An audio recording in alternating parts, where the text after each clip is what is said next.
Class 4th, preparation of food by the plants. This chapter again, last part we are going to discuss with them. When animals die, their dead remains mix in the soil and form important nutrients for the plants. क्या मतलब हुआ इसका कि जब animals die, जब जानवर मरते हैं, जानवर हुए या ह्यूमन बींग्स कुछ भी हुआ, जब वो मरते हैं, देयर डेड रिमेन्स मिक्स, उनके जो डेड बॉडी जो होती है वो मिक्स हो जाती है सॉइल में। उनका जो उस सॉइल में मिट्टी में मिल जाती है और फॉर्म करती है important nutrients for the plants, और प्लांट्स के लिए, पौधों के लिए खाद की तरह का काम करती है। जैसे कोई पक्षी मर गया, कोई जो है चिड़िया मर गई, या कोई भी मतलब जानवर XYZ कुछ भी मान लिया ख़त्म हुआ, और अगर वो खेतों में ख़त्म हुआ तो उसका जो डेड मतलब वो होता है, वो this acts as a nutrients for the plants, पौधे के लिए कि न्यूट्रिएंट्स का काम करते हैं। ये पौधे न्यूट्रिएंट्स उनसे सक कर लेते हैं उस बॉडी से, वो मिट्टी में मिल जाते हैं और वो फिर उसको सक कर लेते हैं। As plants and animals depend upon each other, the number of plants and animals can affect the balance in nature.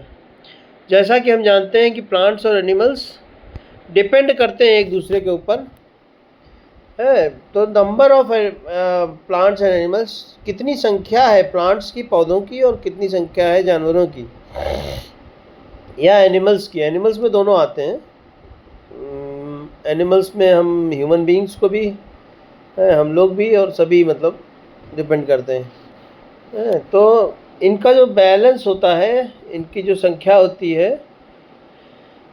वो बैलेंस करती है, नेचर में बैलेंस को अफेक्ट करती है।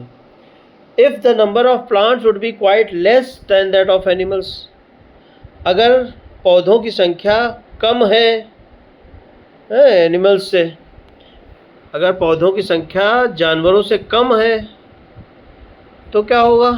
Animals would not get enough food and oxygen to live. तो animals को पर्याप्त भोजन नहीं मिलेगा, फूड और भोजन नहीं मिलेगा और ऑक्सीजन नहीं मिल पाएगी जीवित रहने के लिए। Similarly, if the number of animals would be quite less than that of plants, अगर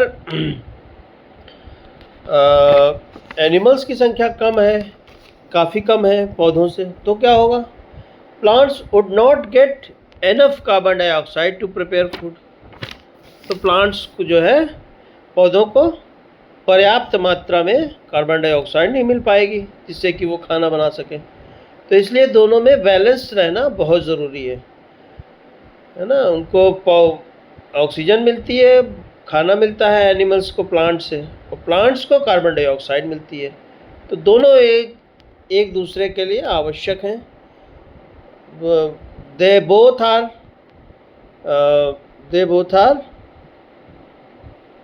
compulsory for each other. To maintain this balance, we should protect animals and plants. इसलिए इसको मेंटेन करने के लिए, बैलेंस को मेंटेन करने के लिए हमें एनिमल्स को और प्लांट्स को बचाना होगा, पौधों को भी बचाना होगा और एनिमल्स को भी बचाना होगा। We should stop cutting down of forest and killing of wild animals. हमें जंगल काटने से रोकना होगा, we should stop cutting down of forest, जंगलों को कटने से रोकना होगा, और किलिंग ऑफ वाइल्ड एनिमल्स, जो जंगली जानवर हैं उनको भी हमें जो लोग मतलब मारते हैं उनको, उससे भी उन्हें रोकना होगा। We should grow more plants and take care of them, हमें ज़्यादा से ज़्यादा पौधे उगाने होंगे और उनकी केयर करनी पड़ेगी। तो इन सब से हम क्या समझे? हम यही समझे कि हमें उन दोनों में, प्लांट्स और एनिमल्स में बैलेंस मेंटेन करना होगा, जिससे कि वो कार्बन डाइऑक्साइड जो एनिमल्स के द्वारा रिलीज़ की जाती है वो प्लांट्स को मिले, और जो प्लांट्स ऑक्सीजन रिलीज़ करते हैं और फूड उनसे जो मिलता है, वो खाना मिलता है डिफरेंट सोर्सेस से, तो वो भोजन हमें मिल सके, ऑक्सीजन मिल सके। इसलिए इसका इक्विलिब्रियम मेंटेन होना बहुत ज़रूरी है। धन्यवाद।